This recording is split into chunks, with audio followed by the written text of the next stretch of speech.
Buongiorno a tutti, benvenuti alla conferenza stampa di presentazione di Junior Good Messias. afternoon, everyone, and welcome along to the unveiling of Junior Messias. Let's start with Pasquale Campopiano, Milan TV. Thank you, Laura. Good afternoon and welcome to Milan. How do you feel? What have been your first impressions of your first few days at Milanello? I've been working with some great players and a top coach at Milanello. These are emotions that you experience very few times in life. I'm very happy to be at the club, and I am absolutely delighted to have signed and to be able to wear the rossoneri colours. Talent and sacrifice. Work ethic, that's what you're all about, Junior. Do you think that's the watchword ahead of this new start at the rossoneri? Yes, there are a whole host of different component parts. Work is not enough on its own, nor is talent. You need to bring together all of these different elements to be able to give 100% and give your all. Thank you, Pasquale. Let's move on to DAZN. Hi, Junior. Welcome along. In the space of 5 or 6 years, you've gone from playing amateur football and working as a delivery man to now playing in Serie A. How does it feel to be at Milan and play in the Champions League? This really is the highlight of my life, being here at Milan. I think if you were to ask anyone in youth academies, they would obviously say they'd love to play for the club. So the fact that I've made it thus far clearly is a source of great pride, and I'm delighted as well. I think the sacrifices and hard work I've put in the past have been rewarded, so I am once again delighted to play for Milan and to wear these colours, which really do have such impressive history. Peppe Di Stefano, Sky Sport. Hi, Junior. Welcome to Milan. Often people talk about your position. You've probably seen Milan playing in this 4-2-3-1 system under Pioli. Are you more of someone who plays on the wide right, or your second striker? Where do you think you'll fit in this new formation? That's my first question, and then maybe I'll ask another question, Ilaria, after that. I've already spoken to the head coach, and I'm willing to play wherever he wishes me to. I am traditionally a winger, but I have also played as second striker just off the centre forward, and I did a very good job there. So ultimately, I am willing to play wherever the coach wants me to. The second question, meanwhile.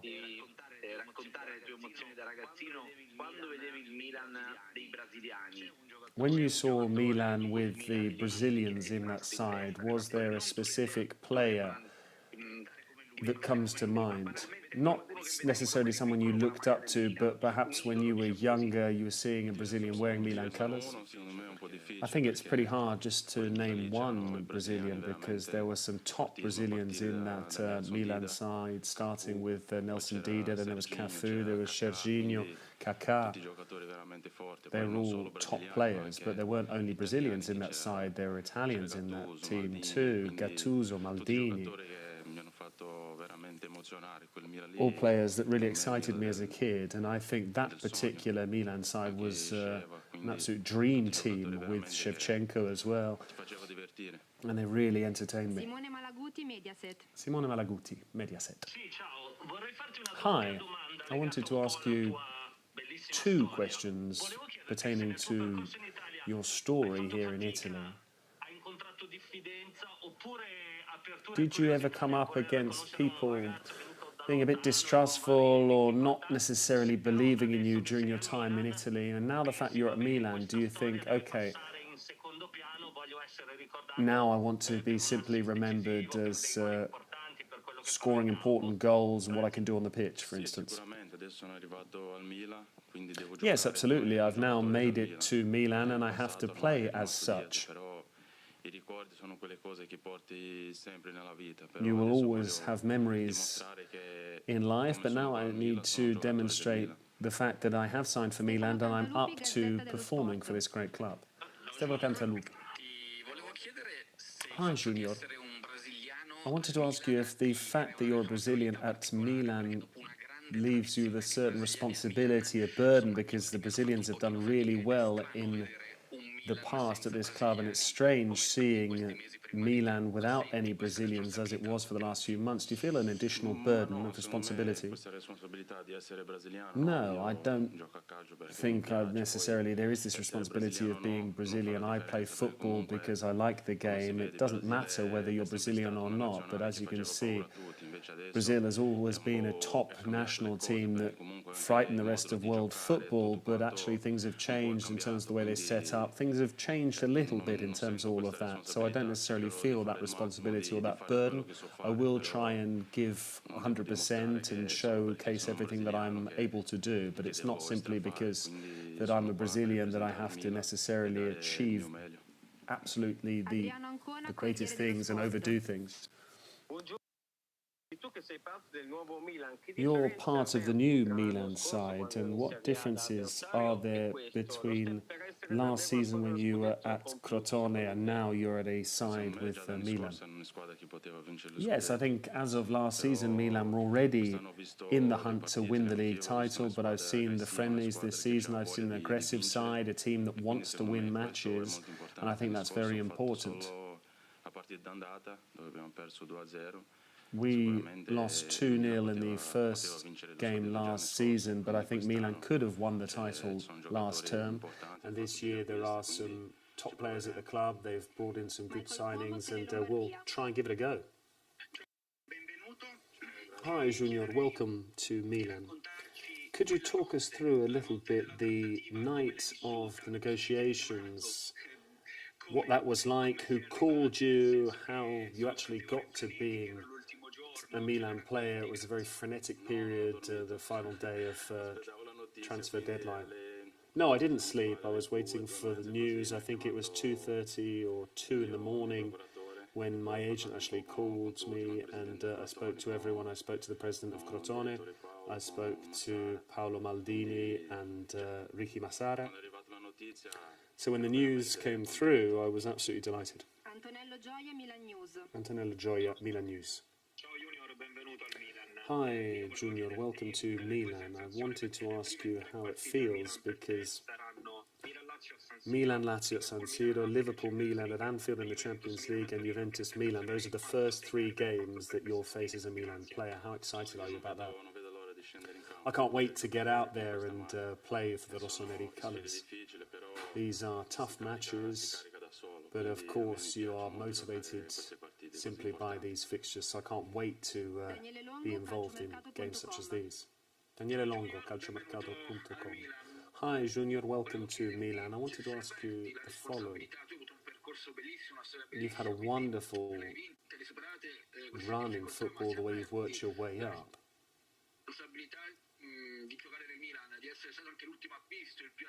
You're the last signing for Milan, you're the most hotly anticipated signing because the fans wanted one last player to come in. Do you feel extra responsibility because of that? No, after 7 or 8 years, if I'm not mistaken, that the club wasn't in the Champions League, I'm sure that the fans expected a big name in the transfer window. But they have shown great faith in me, and I need to repay their confidence in me. But ultimately, it's my performances on the pitch which need to do the talking. Talk is cheap. We'll wait and see how I get on, but when you see me on the pitch, you'll be able to really draw your own conclusions. Fabio Conti, Agenziaria. Let's move on to Enrico Bogliani, Radio Rossoneri. Hi Junior, welcome to Milan and best of luck for your time at the club. I wanted to ask you, who's impressed you most from your new teammates and who can you learn from the most at Milanello? The players are all away on international duty, so there's only a group of 12 players. Ibrahimovic is naturally a benchmark for everyone, and then there's everyone else as well. But you have to learn from everyone. You need to try and take the best bits of all of those different players. And you need to try and even see what the young players do as well, and try and learn what they do best. try with Fabio Conti. When you watch Champions League fixtures, is there someone you really can't wait to come up against? Is there someone you look up to? No, one of the legends of that period with Milan is someone who's still at the club, Zlatan Ibrahimovic. Of course, it's nice to encounter players of that ilk, but my hero at that time, my hero of the time when Milan were winning Champions Leagues, we've actually still got him here at the club. Daniele Menini, Milan Press. Daniele Menini, Milan Press. Buongiorno e benvenuto. La mia domanda è una domanda secca. Cosa ti senti di poter portare al Milan? What do you think you can contribute to Milan that this team doesn't necessarily already possess? No, questa squadra ha già tante cose. This team has already got a lot of positives. I don't think much is missing. What I'll try and do is actually bring my work ethic, the way I play football, and I think the team already boasts everything it needs to. I'll try and contribute to ultimately what the head coach and the team needs. Giovanni Delia, Spazio Milan. Hi Junior, and welcome to Milan, and the best of luck for this new spell at the club. People have spoken about your career as a fairy tale. It was a fairly similar story. You moved from the fourth to the third tier, and the same summer Milan were brought up of having been under Elliott. What are your goals for the new side and on a personal level? No, I think our dream is to try and win the league title, to win the Champions League as well. I think those are the dreams that I have.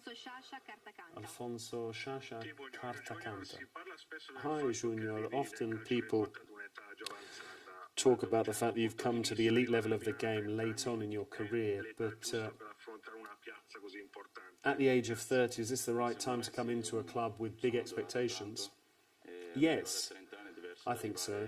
Obviously, it's a lot different coming here at 30 as opposed to 22 or 23, because as I said in the past, you have a different mindset. So I think all in good time. If I've come at this stage of my career, that's because it was meant to be. Calciomercato.it. Hi Junior, and welcome to Milan. What do you think actually convinced Massara and Maldini to actually sign you?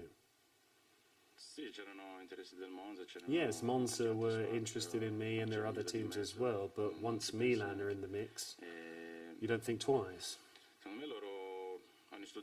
I think Maldini and Massara have watched me play, they've spoken to people that have worked with me, and I think ultimately that's what pushed them and drove them to signing me. They've seen something significant in my game, otherwise they wouldn't have necessarily brought in a player who came from the lower leagues in recent years to actually sign for a big club like this in a significant season, because it is a big year for us. So I think they've clearly watched me very closely, seen what I can offer from a tactical and physical perspective. I think that's what it's all about. Let's finish up with Carlo Pellegatti. Hi, Junior. I've seen Altafini and Marildo play a friendly with Garrincha in the 1950s, so I know all about Brazilian players. Do you want to try and once again transform San Siro into a place where samba is played?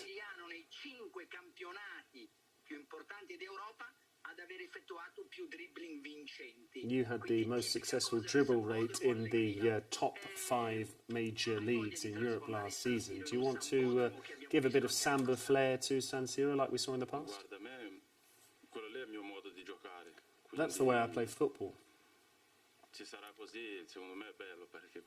If that's the case, then that's great, because people like to watch tactical football and so on and so forth, but I think flair never goes amiss in the modern game, because recently we've been lacking a bit of that, so I'd like to do that, but I don't know if it will necessarily be the case. Thank you, Carlo. Thank you, Junior. Thank you very much, everyone. Best of luck and have a great afternoon.